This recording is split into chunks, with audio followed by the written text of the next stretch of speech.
Thanks for taking the time to download this BBC Radio 5 Live podcast. To search for other podcasts you might like, click bbc.co.uk/5live, where you'll also find our terms of use. The EU referendum result. This is 5 Live Drive. The EU's failing, the EU's dying. I hope we've knocked the first brick out of the wall. I want to reassure everybody that in my view, Britain will continue to be a great European power. I love this country and I feel honoured to have served it. And I will do everything I can in future to help this great country succeed. Hello, I'm Anna Foster and you're listening to a Drive News special podcast on the day that Britain voted to leave the EU. The Leave campaign won the vote by 52% to 48% in the highest turnout in a UK-wide vote since the 1992 general election. And then came the political fallout. For the next hour on this news special podcast, you'll hear me reporting live from College Green, plus some of today's main speeches in full. The moment David Cameron resigned, Boris Johnson and Nigel Farage reacting to the news that they'd fought so hard for, and Scotland's First Minister Nicola Sturgeon suggesting a second Scottish referendum on independence might now be triggered. All that and reaction from those in highest office in Europe and the Governor of the Bank of England. First, you'll hear from me at Westminster. The EU referendum result. This is 5 Live Drive. It was about 6 o'clock this morning that victory for Leave became a mathematical certainty. It was confirmed a short time later at Manchester Town Hall. And then soon after 8, David Cameron came out of Downing Street with his wife Samantha at his side. And by that point, we thought that we might be about to hear something historic, because all the reports beforehand had said it would be a dawn raid. He would come out very, very early before the stock markets opened. He would do a quick statement to really gauge the mood of the nation. But that didn't happen.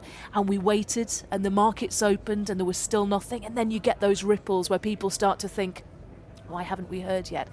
Is something big on the way? And it was. Samantha Cameron, as she stood there next to her husband, you will see probably in the papers tomorrow morning the emotion that was etched on her face as he spoke. And you will hear in just a moment that statement that he made was at times for him very emotional. You hear his voice break as he stood there at that lectern, as he addressed the cameras, but as he addressed the British people as well, and talked about his prime ministership, talked about it in the past tense. What we're going to do is spend the next hour or so on Drive, giving you the chance to really hear in full some of those momentous, I say it again, some of those momentous speeches that were made today. So here now is that statement from the Prime Minister.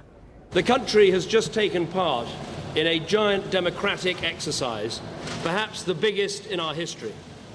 Over 33 million people from England, Scotland, Wales, Northern Ireland and Gibraltar have all had their say. We should be proud of the fact that in these islands we trust the people with these big decisions. We not only have a parliamentary democracy, but on questions about the arrangements for how we're governed, there are times when it is right to ask the people themselves, and that is what we have done. The British people have voted to leave the European Union, and their will must be respected. I want to thank everyone who took part in the campaign on my side of the argument, including all those who put aside party differences to speak in what they believed was the national interest. And let me congratulate all those who took part in the Leave campaign for the spirited and passionate case that they made. The will of the British people is an instruction that must be delivered. It was not a decision that was taken lightly, not least because so many things were said by so many different organisations about the significance of this decision. So there can be no doubt about the result. Across the world, people have been watching the choice that Britain has made. I would reassure those markets and investors that Britain's economy is fundamentally strong. And I would also reassure Brits living in European countries and European citizens living here that there will be no immediate changes in your circumstances. There will be no initial change in the way our people can travel, in the way our goods can move, or the way our services can be sold. We must now prepare for a negotiation with the European Union. This will need to involve the full engagement of the Scottish, Welsh and Northern Ireland governments to ensure that the interests of all parts of our United Kingdom are protected and advanced. But above all, this will require strong, determined, and committed leadership. I'm very proud and very honoured to have been Prime Minister of this country for 6 years. I believe we've made great steps, with more people in work than ever before in our history, with reforms to welfare and education, increasing people's life chances, building a bigger and stronger society, keeping our promises to the poorest people in the world, and enabling those who love each other to get married whatever their sexuality. But above all, restoring Britain's economic strength. And I'm grateful to everyone who's helped to make that happen. I've also always believed that we have to confront big decisions, not duck them. That is why we delivered the first coalition government in 70 years to bring our economy back from the brink. It's why we delivered a fair, legal, and decisive referendum in Scotland. And it's why I made the pledge to renegotiate Britain's position in the European Union and to hold a referendum on our membership, and have carried those things out. I fought this campaign in the only way I know how, which is to say directly and passionately what I think and feel, head, heart, and soul. I held nothing back. I was absolutely clear about my belief that Britain is stronger, safer, and better off inside the European Union. And I made clear the referendum was about this and this alone, not the future of any single politician, including myself. But the British people have made a very clear decision to take a different path. And as such, I think the country requires fresh leadership to take it in this direction. I will do everything I can as Prime Minister to steady the ship over the coming weeks and months. But I do not think it would be right for me to try to be the captain that steers our country to its next destination. This is not a decision I've taken lightly, but I do believe it's in the national interest to have a period of stability and then the new leadership required. There is no need for a precise timetable today, but in my view, we should aim to have a new Prime Minister in place by the start of the Conservative Party conference in October.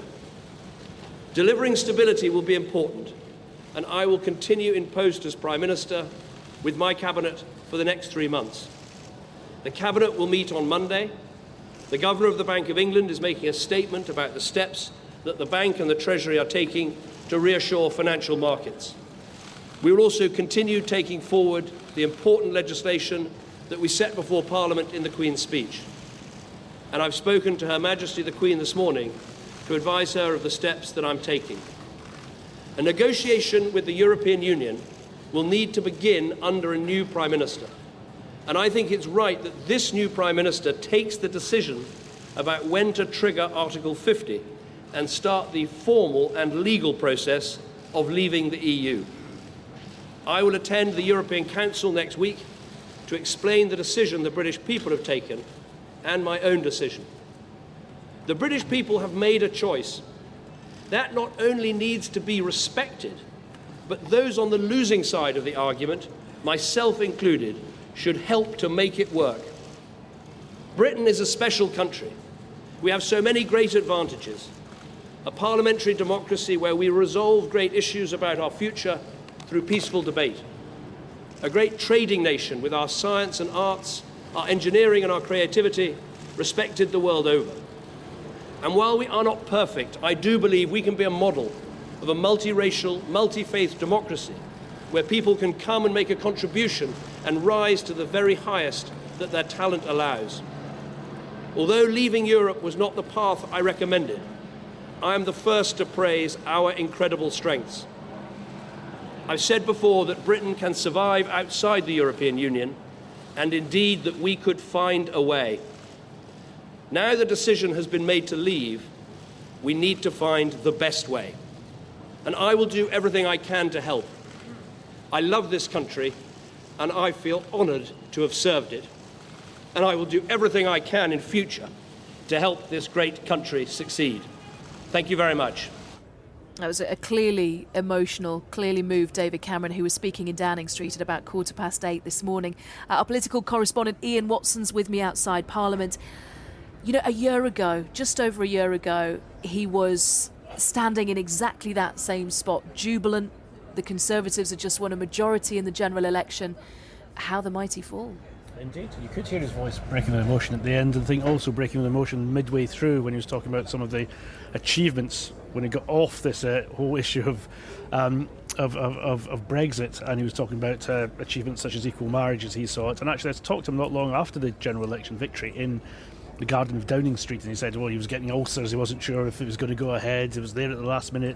You got the impression he was indeed a bit of a political gambler, but one whose luck this time ran out, because we have to bear in mind, although that was an emotional almost farewell, he won't be going until the autumn, this was an optional referendum. This is something he promised. He didn't need to do it. Point, yeah. And there was legislation in place, along with the Liberal Democrats in the last government, that said if Brussels was going to take any more power from Britain, that would trigger a referendum. This actually happened on an arbitrary timescale, entirely of his own choosing, and the renegotiation was entirely in his hands. So it was unsurprising in the end that he took responsibility. And I think the reason he was, in effect, some would say he was lying, but basically the reason he said he'd stay on no matter what was he didn't want the referendum to be about him and his future. But I think it surprised no one that he basically set out a timetable for his own departure once the referendum went an opposite way. Also, some things he'd actually said during the course of that campaign, that it would be effectively creating a do-it-yourself recession if we left. He had to roll back a bit on that as well and said, look, the British economy is fundamentally strong. But again, if he said all these things during a campaign, he can't necessarily then continue as Prime Minister. So I think this was inevitable, and clearly from his point of view and those of his supporters, very sad. But I think he'd be thinking long and hard about whether actually it was a poisoned chalice to win that narrow overall majority a year ago, which led to this referendum being called. Yeah, just very briefly, Ian, throw me 2, 3, 4 names. Who will be the next Prime Minister? There are several names. Boris Johnson, obviously, since he was at the head of the Leave campaign. Perhaps a reluctant Michael Gove might consider it if he's pushed in that general direction. Theresa May will definitely be one of the candidates. She was effectively putting herself forward as a reluctant Remainer. She might try to say, I can be statesperson-like, and I can be this kind of person that can unite the party between the two different factions. So I think she's possible. An outsider, Stephen Crabb, less likely than it was a year ago. I also saw him in the Garden of Downing Street, beaming and being delighted at the time. George Osborne, probably no chance now. Ian, thank you. Stay with us.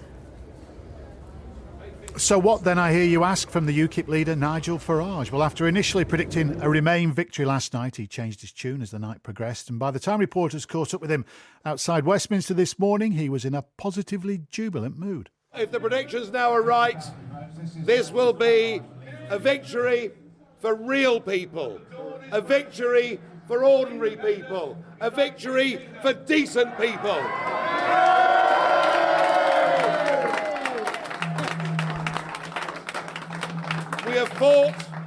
We have fought against the multinationals, we fought against the big merchant banks, we fought against big politics, we fought against lies, corruption and deceit, and today, honesty, decency and belief in nation, I think now is going to win.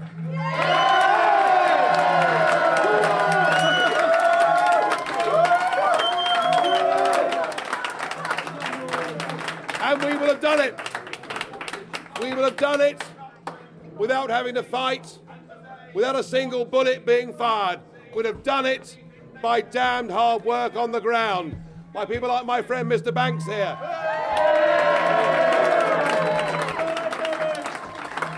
And by people in the Labour Party and the Conservative Party and UKIP and of no party who've taken part in this campaign. And we'll have done it not just for ourselves, we'll have done it for the whole of Europe. I hope this victory brings down this failed project and leads us to a Europe of sovereign nation states trading together, being friends together, cooperating together, and let's get rid of the flag, the anthem, Brussels, and all that has gone wrong.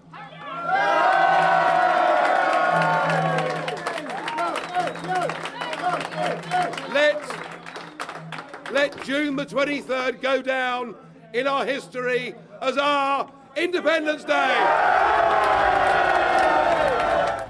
That was a UKIP leader, Nigel Farage, speaking just here on College Green outside the Houses of Parliament this morning. And Ian Watson, that was fascinating in so many ways because he wasn't leading the Leave campaign. He's not an elected MP, he's an MEP. And yet he was the one who seemed to make the big winners, the big victory speech today. Absolutely, he had the chutzpah to carry it off, didn't he? He got in there first, got his retaliation in first, if you like. A lot of tension between him and the official Leave campaign headed by Michael Gove, Boris Johnson and others. He felt he was being carved out of some of the prime spots arguing for this during the course of the referendum, but felt vindicated that his concentration on immigration was the thing that would persuade people and win them over. In the end, he was well funded by Mr. Banks, as they called him there, the businessman Aaron Banks. He put £6 million into the campaign, so there was still a very strong UKIP-led campaign as well. I think also very interesting, though, that that uncertainty you were talking about at the beginning, Anna, was almost personified by Nigel Farage, wasn't it? Because the first thing he was saying just after polls closed was, I think Remain has edged it.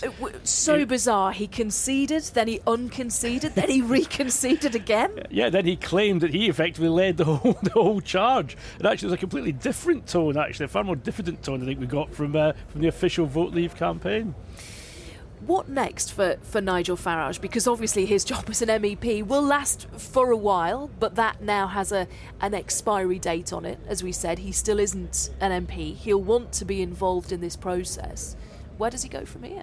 Well, I think he may well have gone somewhere else, possibly even the House of Lords, had he been right in his initial prediction and Remain had edged it. I think now what you want to do is turn UKIP into this kind of mass insurrectionary, resurrectionary force almost. It's almost finished because in the sense they've got what they wanted. But he now says, if you remember there, he was talking about Labour Party members that helped bring about this victory. He can see perhaps inroads for UKIP as a political project in the north of England, people that feel they don't have a voice, people that like to be attracted to if you like, a populist cause that seemed to be anti-establishment. Labour voters. Ex-Labour voters, certainly, or people who used to vote Labour. I think what's also interesting, actually, is in addition to that, if Boris Johnson, Michael Gove, and whoever else is carrying out the negotiations perhaps try to reach deals over freedom of movement, perhaps don't deliver what he believes the people voted for, he can get his revenge on the people that led the official Leave campaign as well, accuse them of selling out, and possibly finally get himself into Parliament after all. But I don't think he's going to be going anywhere else very quickly now. Well, mention of Boris Johnson there. It wasn't until mid-morning today that he actually faced the microphones after being booed earlier as he left his house in North London. In a measured and non-triumphalist address, he described David Cameron as a brave and principled man and said he was sad over his decision to resign. He thanked the British people for answering one of the biggest and toughest questions of all. I want to begin this morning by paying tribute to David Cameron, who has spoken earlier from Downing Street. And I know I speak for Michael in saying how sad I am that he has decided to step down, but obviously I respect that decision. I've known David Cameron for a very long time, and I believe he's been one of the most extraordinary politicians of our age. A brave and principled man who's given superb leadership of his party and his country for many years, reforming our public services, delivering one nation conservative government, making this country the most dynamic economy in Europe, and with his own brand of compassionate conservatism that rightly earned his party the first majority government for decades. It was his bravery that gave this country the first referendum on the European Union for 43 years, the first time that many of us have had the chance to vote explicitly on this question. Today, I think all of us politicians should thank the British people because in a way they have been doing our job for us. They hire us to deal with the hard questions, and this year we gave them one of the biggest and toughest questions of all. Some people are now saying that was wrong and that the people should never have been asked in this way. I disagree. I believe it was entirely right and inevitable, and indeed that there is no way of dealing with a decision on this scale except by putting it to the people. Because in the end, this question is about the people. It's about the right of the people of this country to settle their own destiny. It's about the very principles of our democracy. The rights of all of us to elect and remove the people who make the key decisions in their lives. And I think that the electorate have searched in their hearts and answered as honestly as they can, and as Gisela says, in a poll on a scale the like of which we have never seen before in this country, they have decided that it is time to vote to take back control. From a European Union that has become too remote, too opaque, and not accountable enough to the people it is meant to serve. In voting to leave the EU, it is vital to stress that there is now no need for haste, and indeed, as the Prime Minister has just said, nothing will change over the short term, except that work will have to begin on how to give effect to the will of the people and to extricate this country from the supranational system. And as the Prime Minister has rightly said, there is no need to invoke Article 50. And to those who may be anxious, whether at home or abroad, this does not mean that the United Kingdom will be in any way less united, nor indeed does it mean that it will be any less European. And I want to speak to the millions of people, directly to the millions of people who did not vote for this outcome, especially young people, who may feel that this decision in some way involves pulling up a drawbridge or any kind of isolationism, because I think the very opposite is true. We cannot turn our backs on Europe. We are part of Europe. Our children and our grandchildren will continue to have a wonderful future as Europeans travelling to the continent, understanding the languages and cultures that make up our common European civilization, continuing to interact with the peoples of other countries in a way that is open and friendly and outward-looking. And I want to reassure everybody that, in my view, as a result of this, Britain will continue to be a great European power, leading discussions on foreign policy and defence and intelligence sharing and all the work that currently goes on to make our world safer. But there is simply no need in the 21st century to be part of a federal system of government based in Brussels that is imitated nowhere else on earth. It was a noble idea for its time. It is no longer right for this country. And it is the essence of our case that young people in this country can look forward to a more secure and more prosperous future if we take back the democratic control that is the foundation of our economic prosperity. I believe we now have a glorious opportunity. We can pass our laws and set our taxes entirely according to the needs of the UK economy. We can control our own borders in a way that is not discriminatory, but fair and balanced, and take the wind out of the sails of the extremists and those who would play politics with immigration. Above all, we can find our voice in the world again, a voice that is commensurate with the fifth biggest economy on earth. Powerful, liberal, humane, an extraordinary force for good in the world. And the most precious thing this country has given our continent is the idea of parliamentary democracy. This Thursday, yesterday, I believe the British people have spoken up for democracy in Britain and across Europe. And I think we can be very proud of the result. Thank you finally to everybody at Vote Leave for the extraordinary and positive campaign you have run. Thank you. That was Boris Johnson speaking earlier. Ian Watson, listening to that, it was almost It was almost a Greek tragedy or a Shakespearean drama, because here you had this fulsome and sombre tribute to his friend, to his colleague, the Prime Minister, and yet Boris Johnson was, to all intents and purposes, the architect of his downfall. Yes, his assassin, really, wasn't it? Because there were attempts to keep Boris on side, this promise of a parliamentary sovereignty bill that never quite came off. And although Nigel Farage took a lot of the credit when it was so tight, this vote, 52-48, perhaps without Boris Johnson's very media-friendly personality rampaging round the country, perhaps that 52-48 might have been the other way. It's impossible to say, but he certainly played a huge part in this campaign. I thought it was interesting he was trying to come across perhaps as un-Boris-like, actually, in that speech. We remember what Amber Rudd was saying about him in one of those debates, that he could be the life and soul of the party. You don't want him driving you home at night.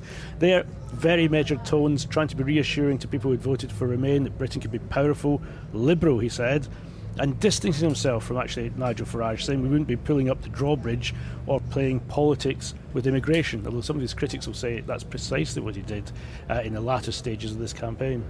There's somebody who's been standing here for most of the day waving the big blue EU flag with that circle of yellow stars. In fact, earlier in the day, I watched as somebody pulled over. It was a man on a motorbike, pulled over to talk to him, to remonstrate with him. It turned into a row in the street. There were raised voices, there were waving hands. There's been a really febrile atmosphere here in Westminster today, and so many people just wanting to share their views, really have their say on such a momentous occasion.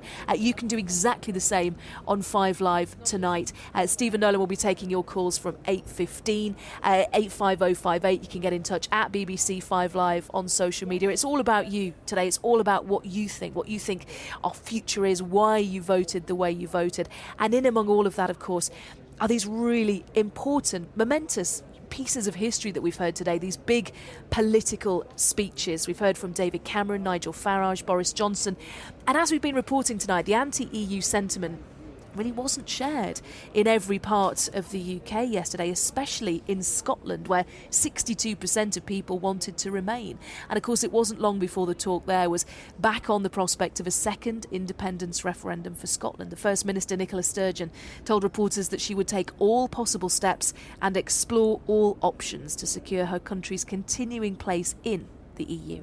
Yesterday, Scotland, like London and Northern Ireland, voted overwhelmingly to remain in the European Union.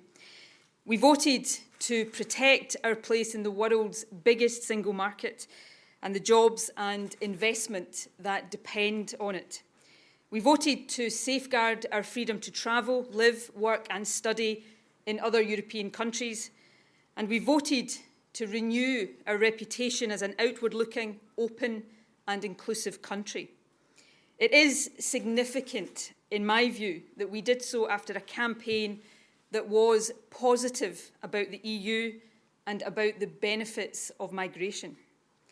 Indeed, I want to take the opportunity this morning to speak directly to citizens of other European countries living here in Scotland. You remain welcome here. Scotland is your home and your contribution is valued. Unfortunately, of course, yesterday's result in Scotland was not echoed across the whole of the United Kingdom. The UK-wide vote to leave the EU is one that I deeply regret. It remains my passionate belief that it is better for all parts of the UK to be members of the European Union. But the vote across England and Wales was a rejection of the EU, and it was a sign of divergence between Scotland and large parts of the rest of the UK and how we see our place in the world. But this vote wasn't just about the EU. It was also a clear expression of the disaffection with the political system that is felt in too many communities. Communities taken for granted by Labour for generations and punished with austerity cuts by the Tories for a financial crisis they didn't cause, used this referendum to make their voices heard. The Westminster establishment has some serious soul-searching to do, and I hope very much that it now does it. But as First Minister of Scotland, I have a duty to respond not just to the outcome across the UK, but also and in particular to the democratic decision taken by the people of Scotland. As things stand, Scotland faces the prospect of being taken out of the EU against our will. I regard that as democratically unacceptable. And of course, we face that prospect less than 2 years after being told that it was our own referendum on independence that would end our membership of the European Union and that only a rejection of independence could protect it. Indeed, for many people, the supposed guarantee of remaining in the EU was a driver in their decision to vote to stay within the UK. So there is no doubt that yesterday's result represents a significant and a material change of the circumstances in which Scotland voted against independence in 2014. My job now is to act responsibly and in the interests of all of Scotland, and that is what I intend to do. The Cabinet will meet tomorrow morning to discuss our next steps in more detail, but I want to set out now some immediate priorities. Firstly, we have an urgent job to do to provide as much reassurance and certainty as we can. I spoke a short while ago to the Governor of the Bank of England to discuss his plans to reassure the markets and restore financial stability. Starting this afternoon, ministers will be engaged in discussions with key stakeholders, particularly in the business community, to emphasise that as of now we are still firmly in the EU, trade and business should continue as normal, and we are determined that Scotland will continue now and in the future to be an attractive and a stable place to do business. Our Resilience Committee will meet later this afternoon to oversee these immediate actions.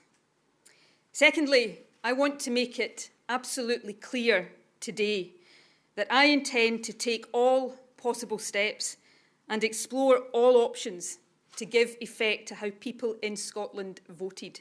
In other words, to secure our continuing place in the EU and in the single market in particular.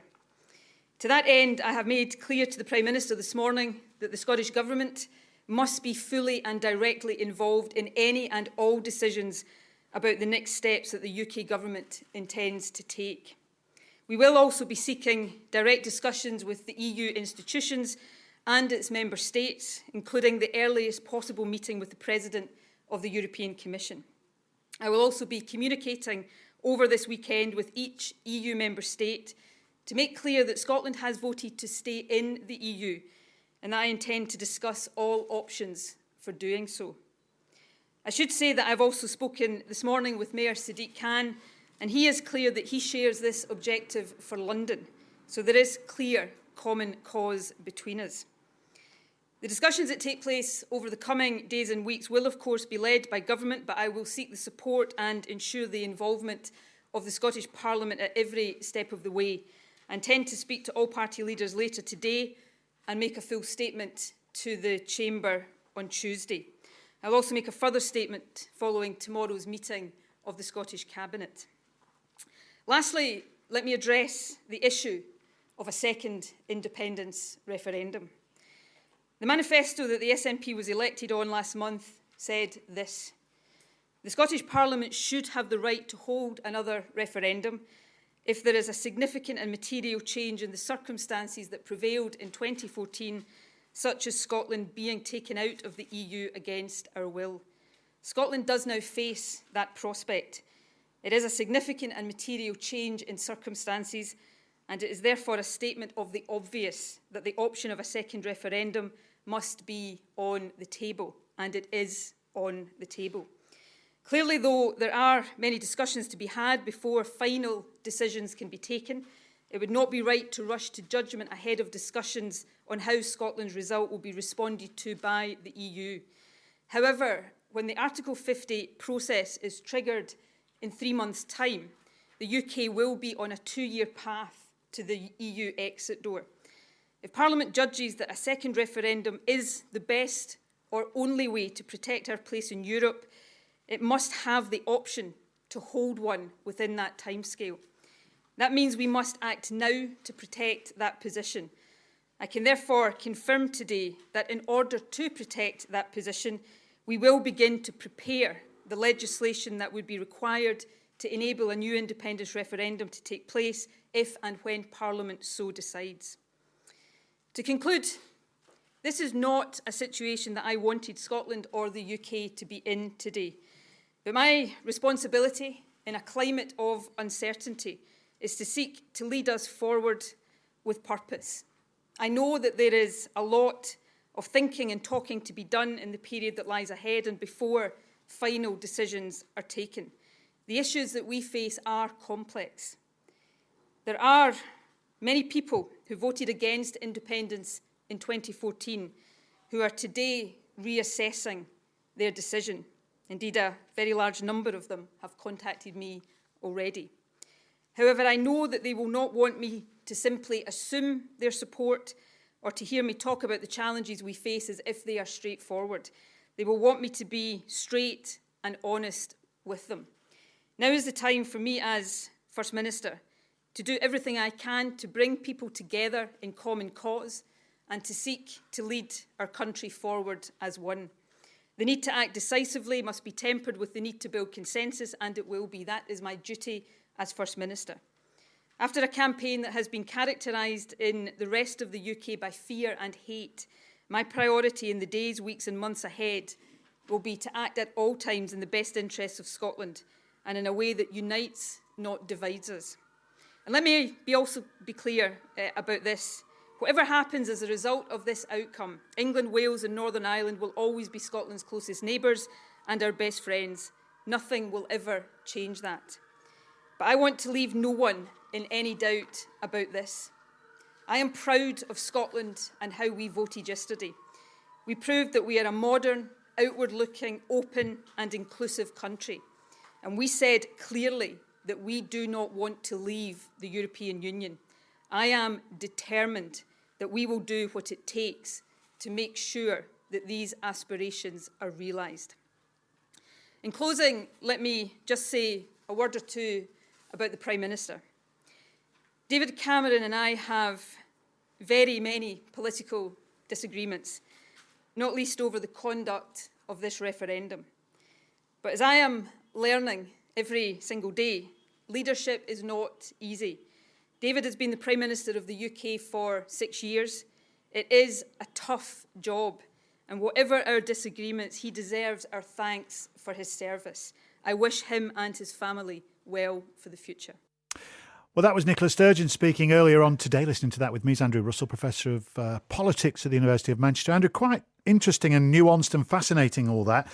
She talked about she didn't want a climate of uncertainty, and that's why she wanted to perhaps try and ensure that Scotland stayed with the European Union. But arguably, she's grasping that certainty by risking uncertainty of leaving splitting from the United Kingdom, taking independence. The Scottish Tories say we don't address the challenges of leaving the European Union by leaving our own Union of Nations, which is our biggest market and our closest friends. Is it inevitable, do you think, that a Scottish referendum will be on the cards over the next year or two? Well, I mean, the economic reality, particularly in terms of the oil price, has changed quite significantly since the 2014 independence referendum. So the SNP in particular would have to wait for the right moment. They'd have to be confident of winning an independence referendum. That said, all the talk had been that this would be something that would be on the cards should the EU referendum go in this particular way. And she was very careful to point out that it was in them. It was in their manifesto for the Scottish Parliament elections, and they were comfortably the largest party in the 2016 Parliament elections. She will feel she has a mandate to put that. Yeah. And I was really interested to see that she was saying she's already started to talk on a bilateral basis independently to the 27 other countries of the EU to say that Scotland did not vote the way that England and Wales did. Yeah, the one text here though says Nicola Sturgeon saying taken out against their will out of the European Union. However, it points out it was a UK referendum and not simply a Scottish referendum. Are they not bound by the decision of the whole United Kingdom? Well, when they're part of the United Kingdom, of course they are. But you've got to remember the kind of the context of, if you cast your mind back to 2014, and we heard time and time again about the Scottish political culture being different to the rest of the UK, and the Scots often voting for parties that were not the choice of the rest of the UK, and often voting for parties that lost UK elections. You know, most notably the 1987 general election, where Labour did very well in Scotland, but very badly elsewhere. And so I think that that's become part of the culture, become part of the identity. Scotland's notion of itself as a nation within the UK, does allow itself to say it's not just a region, it's not just a part of the UK. It has its own national identity. Just another strand of today to watch with interest, Andrew. Thank you. Let's hear next from Jeremy Corbyn, shall we, who's facing a motion of no confidence in his leadership after accusations that his efforts to persuade Labour voters to vote to stay in the union were half-hearted. The Labour leader was with us this morning on 5 Live. He was listening to David Cameron's resignation speech with Nicky Campbell on Breakfast this morning. Prime Minister has resigned, a 3-month transition period, an emotional Prime Minister, Samantha Cameron, looking very emotional, standing beside him. His voice was almost breaking there. Jeremy Corbyn, Leader of the Opposition, a quick reaction to that? Well, it's obviously extremely dramatic news, and we now have a period for the leadership of the Conservative Party to be decided. I want to thank David Cameron for the work he's done on social issues in Britain, particularly the way he included gay marriage in his proposals. Obviously, I don't agree with his economic strategies, but I do think he should be recognised for that.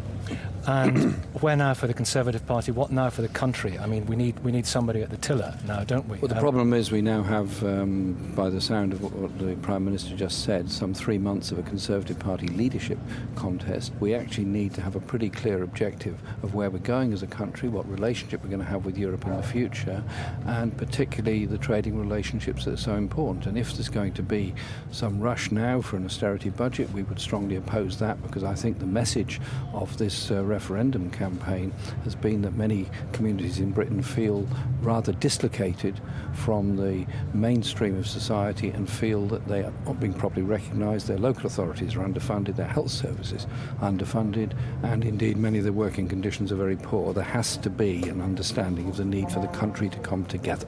Should he have held this referendum?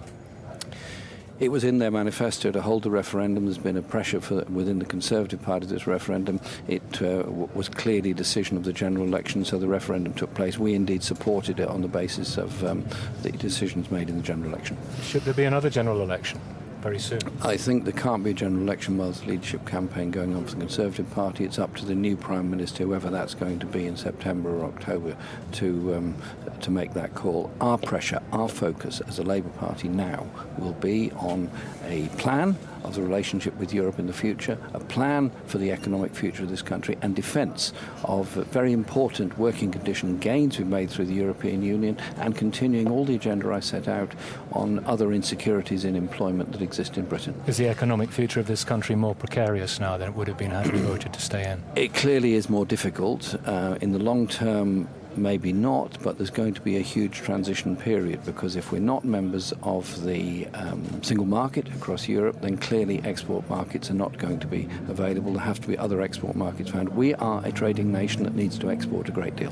What about those who say that ultimately in your deepest soul you are a Eurosceptic, and like your, I think fair to say, and we've discussed this personally, Tony Benn, your late great mentor, he wanted to leave the European Union. Is there a part of you that's quite pleased about this? There's a part of me that is disappointed in this result, because we put forward a case that we believe by remaining in the European Union What about the other part of you? The other part of me is one of absolute determination that the basic instincts, basic tenets, basic principles of the labour movement about security of employment, about housing, about health, about environmental conditions, all those things is what is centremost of what we're going to be doing, and social justice is the core of it. We've got a different scenario now, and we'll get on with it. Are you considering your position in any sense? No, my position is that I'm going to continue working hard as I possibly can, to ensure greater social justice in this country, an end to the grotesque levels of inequality that exist in Britain. That's Jeremy Corbyn speaking earlier today to Nicky Campbell live on Breakfast. Andrew Russell was listening to that. Andrew, it was a remarkable piece of broadcasting, actually, because I felt the shock there was palpable. He was shocked, and as the rest of the nation were, by unfolding events. And just a word then about Jeremy Corbyn, because he's ended the day under fire from his fellow MPs. That'll be nothing new to him. He'll be used to that. But he now faces realistically the chance of a general election, doesn't he? Far sooner than he imagined. And that, well, how do you think he'll be coping with that issue? I think the prospect of the vote of no confidence. I mean, I think that in itself, it's got quite a long fuse, and it's not very likely to actually remove him as leader, because he does retain the support of the Labour Party members and supporters. But it does show, I think, that the pressure is on, because here is a campaign where Labour had an official Remain stance, and up and down the country we've seen hundreds of thousands of Labour supporters who either didn't know Labour's official stance or didn't sufficiently care to agree with Labour's sufficient stance. And as leader, he's got to take some responsibility for that. But that's my point, really. If the vote of no confidence doesn't amount to that in the end, is it the test of a general election that could possibly do for him in the end? Well, and that's the extra element to this, because once the new Prime Minister comes in, the clock starts ticking, and there might be pressure. And if the new Prime Minister comes in and thinks, actually, we could go, despite the Fixed Parliament Act, we could go for an early election, then Labour might find that their room to manoeuvre to remove him, if they wanted to do that, would actually be very restricted. So it's a very critical time for Labour as well as the Conservatives now. Andrew Russell, thanks for your company tonight. Thank you very much indeed. It's 7:52, Anna. Well, stock markets around the world fell sharply in reaction to the referendum result this morning. The Governor of the Bank of England, Mark Carney, tried to restore some calm by announcing that the bank was ready to provide £250 billion to ensure the stability of the financial markets. The people of the United Kingdom have voted to leave the European Union. Inevitably, there'll be a period of uncertainty and adjustment following this result. But as the Prime Minister said just this morning, there'll be no initial change in the way our people can travel, in the way our goods can move, or the way our services can be sold. And it will take some time for the United Kingdom to establish new relationships with Europe and the rest of the world. So some market and economic volatility can be expected as this process unfolds. But we are well prepared for this. Her Majesty's Treasury and the Bank of England have engaged in extensive contingency planning, and the Chancellor and I have remained in close contact, including through the night and this morning. To be clear, the Bank of England will not hesitate to take additional measures as required, as markets adjust, and as the UK economy moves forward. Those economic adjustments will be supported by a resilient UK financial system, one that the Bank of England has consistently strengthened over the course of the last 7 years. The capital requirements of our largest banks are now 10 times higher than before the financial crisis. And the Bank of England has stress tested those banks against scenarios far more severe than our country currently faces. As a result of these actions, UK banks have raised over £130 billion of new capital and now have more than £600 billion of high-quality liquid assets. So why does this matter? Well, that substantial capital and huge liquidity gives banks the flexibility they need to continue to lend to UK businesses and households, even during challenging times. Moreover, as a backstop, and to support the functioning of markets, the Bank of England stands ready to provide more than £250 billion of additional funds through its normal market operations. That's the Governor of the Bank of England, Mark Carney, on Mission Reassure earlier today. Well, what kind of reaction was there from Brussels and across Europe? Well, the President of the European Commission, Jean-Claude Juncker, said the remaining 27 member states would stay united and that the UK should begin divorce proceedings at once. As agreed, the new settlement for the United Kingdom within the European Union reached at the European Council in February this year will now not take effect and ceases to exist. There will be no renegotiation. There will be no renegotiation. As regards the United Kingdom, we hope to have it as a close partner of the European Union in the future. We expect the United Kingdom to formulate its proposals in this respect. Any agreement which will be concluded with the UK as a third country will have to reflect the interests of both sides and be balanced in terms of rights and in terms of obligations. That was Jean-Claude Juncker. The German Chancellor Angela Merkel expressed her great regrets, as she put it, at the decision the UK has taken, but called for composure from other EU nations. Speaking in Berlin, she said that the leaders of France and Italy would be meeting her next week for talks. for a member to leave the European Union. To leave the European Union, we have a clearly designed process. This process envisages many-year negotiations that are to deal with the various aspects of Great Britain leaving the European Union. While the negotiations take place, Great Britain remains a member of the European Union. All rights and all obligations that are a result of the membership will still be in effect until the membership is totally removed. That remains in place for all parties. Our objective should be to design our cooperation and our partnership with Britain as closely as possible. One of our main focus areas for the federal government will be the European citizens and their safety and their prosperity. Ladies and gentlemen, the European Union is strong enough in order to find the right answers to today. That's the German Chancellor Angela Merkel. But what of David Cameron then? He's been Prime Minister for 6 years. He's led the Conservative Party for over a decade, but he'll forever be remembered as the man who took Britain out of the European Union. Quite a turnaround from those early beginnings. Let the message go out from this conference that a modern, compassionate conservatism is right for our times, right for this new generation, right for our party and right for our country. And if we have the courage to grab it, to seize it, the bravery to fight for it with every ounce of vigour and passion in our bodies, nothing and no one will stop us. Prime Minister, do you now regret when once asked what your favourite joke was, you replied, Nick Clegg? We're all going to have. I'm afraid I did once. We're all... Come back!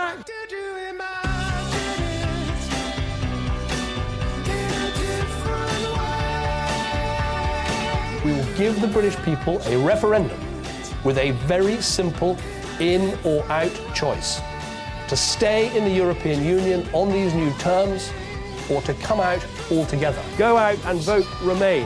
Go out and vote Remain for a bigger, better Britain inside a reformed European Union. Stronger, safer, better off. A day to go. Let's do it. I love this country and I feel honoured to have served it. And I will do everything I can in future to help this great country succeed. Thank you very much. On digital and online. This is BBC Radio 5 Live. bbc.co.uk/5live.